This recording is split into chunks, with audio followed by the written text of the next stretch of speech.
Christ's representatives, a diplomatic calling for every believer. Many of us rarely think about international diplomacy until a global crisis forces it into our view. Yet within this quiet world lies a powerful picture of what it means to follow Christ. The story of WikiLeaks founder Julian Assange remains one of the most fascinating episodes in modern international diplomacy. It sits at the intersection of diplomacy, espionage, and journalism. What captivated me most, however, was not just the controversy itself, but the diplomatic mechanisms that came into view as the story unfolded. Until then, I had never fully appreciated the role embassies play in global affairs. That curiosity lingered, drawing me beyond the headlines to explore the norms and statutes governing diplomatic conduct, most notably the Vienna Convention. Though relatively modern, it codifies the principles that have guided diplomacy for centuries. As I studied these frameworks, Paul's words in 2 Corinthians 5:20 took on fresh weight. I began to wonder, are there meaningful parallels between international diplomacy and the spiritual calling that Paul describes? Here Paul outlines a core function of the believer's life. So we are Christ's ambassadors. God is making his appeal through us. 2 Corinthians 5 verse 20. Paul's choice of the word ambassador is intentional. In international relations, an ambassador is an officially appointed representative of a sending nation, serving at the pleasure of that authority. Their task is to convey the official position of their government. They do not advance personal opinions or agendas. They represent the interests of their homeland. Their influence, skills, and access are all exercised in service of that mission. Paul draws a strikingly similar line for believers. The moment a person gives their life to Christ, their commission begins. It marks a pivotal shift in identity, allegiance, and priority. Our citizenship changes from earthly to heavenly, and with it, the way we live, moving from self-centered living to Christ-centered living. And as Paul writes, we no longer live for ourselves, but we live for Christ. Just as a diplomat cannot act independently of their nation's agenda, the believer's life is anchored in the will of Christ, who lives within them. Their will is surrendered to make way for his. This ambassadorship extends beyond representation. It is relational. Ambassadors exist to build and sustain relational bridges between nations, while holding firm to their home country's official position. They seek to persuade the host nation on matters of shared concern. Likewise, believers represent Christ on earth by carrying his message of reconciliation. That is, God making his appeal through us. We become his mouthpiece, vessels through whom heaven speaks to a world in need of restoration. The message itself is clear and unchanging.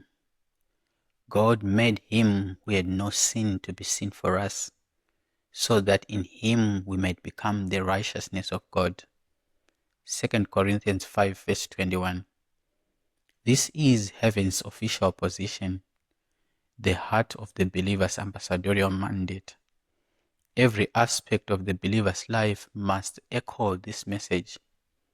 It cannot be sidelined or diluted.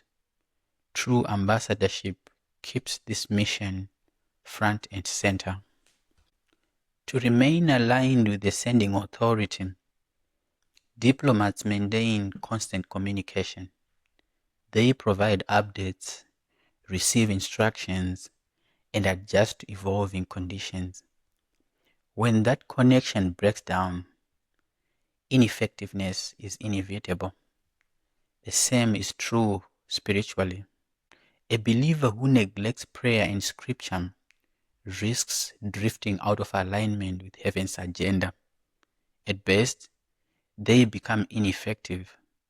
At worst, they become dangerous, operating on outdated instructions and feeding both themselves and others manna that has long gone stale. It is in prayer and the word that the heart of the king is revealed. Priorities are clarified, strategies are set.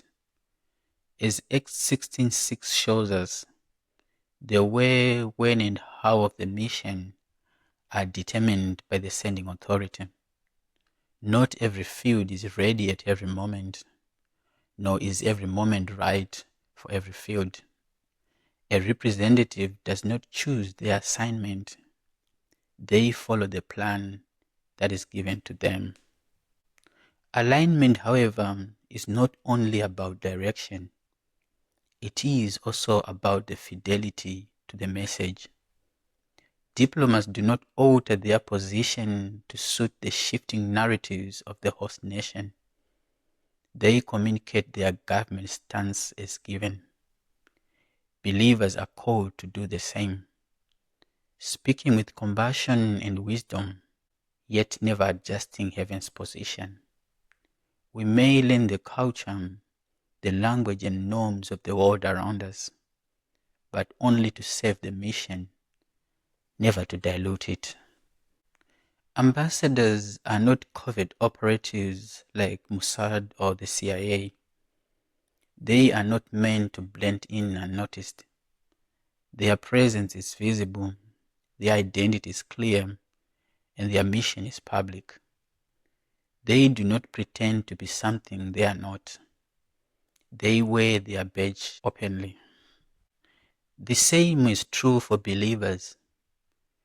We are not called on a secret mission, nor are we hidden under a bushel. We are a city set on a hill, called to let the light of who we are shine in our schools, in our neighborhoods, and in our workplaces. Serving as an ambassador is an honor that carries both authority and protection. Diplomats rank among the highest officials representing their nation abroad. The case of Julian Assange illustrates this principle vividly. Though Assange himself was not a diplomat, stepping into the Ecuadorian embassy in London placed him under its protection. For 7 years, British authorities could not lawfully enter the embassy to arrest him without Ecuador's consent. The spiritual parallel is striking. Believers are the highest representatives of Christ on earth, carrying his authority while living under heaven's authority and protection. No one can lay hands on their life, their health, or possessions except by God's allowance. Scripture makes this clear. Satan had to request permission to test Job and again to sift Peter.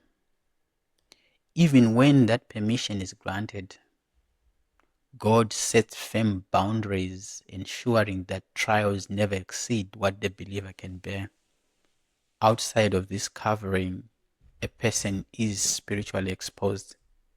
Within it, they are kept. This protection extends even to communication. Diplomatic correspondence between an embassy and its homeland is legally shielded from interception. The host nation has no authority to interfere.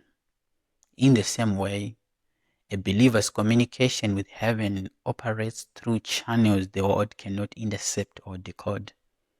Paul touches on this mystery in 1 Corinthians 14 verse 2, reminding us that when believers speak in tongues, they speak directly to God, uttering mysteries beyond human understanding.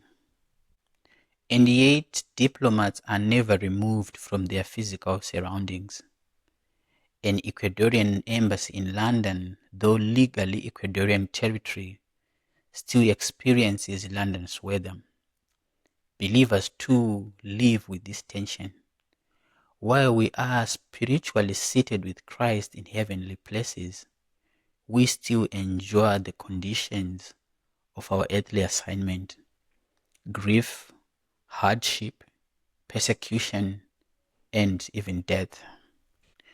We face these realities not as those without hope, but as those being renewed inwardly day by day.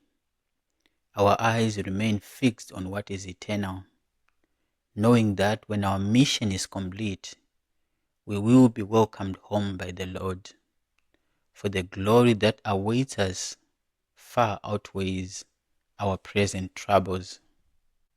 Finally, ambassadors serve temporary assignments. They are not permanent residents. They do not entangle themselves so deeply in the affairs of the host nation that they forget who sent them or why they are there. They live with the awareness that one day they will be called home. The same is true for believers. We are pilgrims on assignment. Our hope is that when our work is finished, we can echo Paul's words with confidence. I have fought the good fight. I have finished the race. I have kept the faith. Faithfulness to the one who sends us. That is the primary goal. And if we are truly Christ's ambassadors, how faithfully are we representing the one who sends us?